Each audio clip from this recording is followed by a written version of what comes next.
Hello everyone, welcome to another video. In this video, I will show you how to fix blurry story on Facebook. Now, if you are trying to upload a story and if your story is blurry or something is happening with your story, it's not good quality, then you will need to check for a few things before you upload the story next time. So first of all, as you can see, you need to see the upload HD quality. So open the settings and click on privacy on your Facebook app and go to settings tab, and then you'll need to tap on media and contacts option. From here, you will have videos and photos, and you will be able to click upload HD and upload HD for videos and for photos.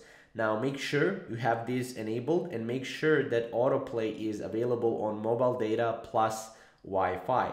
Next up is you want to change the dimension of your image. So if you're uploading an image, then file uploaded at for example this amount of pixels, longest edge, right? It's a different color profile, will be different from different resizable like images, right? Or different dimensions of the images. So make sure to play around with the image size and see if that will help you out. Second thing is to swap your internet connection. Obviously this is self-explanatory. Make sure to upload always from the Wi-Fi if you can.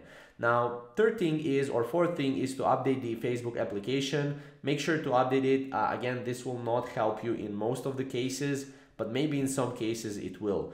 And fifth thing is to turn off your data saving mode. Make sure that you turn off that, right? Open your settings, go to the network and internet, select data saver and toggle data saver to the off position. This can also ruin your quality of your Facebook blurry photos. So mainly these are always the issues, and these issues are always around the internet. So in order to fix blurry story on Facebook, either have a high quality or HD photo or a video, or upload from settings that are just like these. So you can go and so that you can basically fix blurry story on Facebook. So hopefully you guys enjoyed this video. Hopefully you find it useful. We'll see you in the next video.